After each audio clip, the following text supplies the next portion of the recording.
Hi guys, as you can see here I have v-attend database that contains two tables which I'm gonna to backup by using CMD.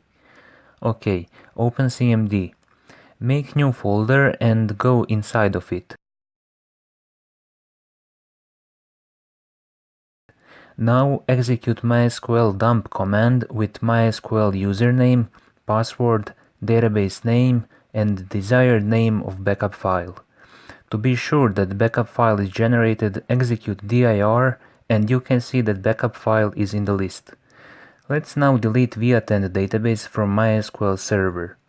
Now I'm gonna to restore database from previously generated backup file. Open command prompt again and execute MySQL command now with username, password and name of existing backup file. Refresh list of databases and v-attend is here again. That's it. If you want, please like video and subscribe to my channel. See ya.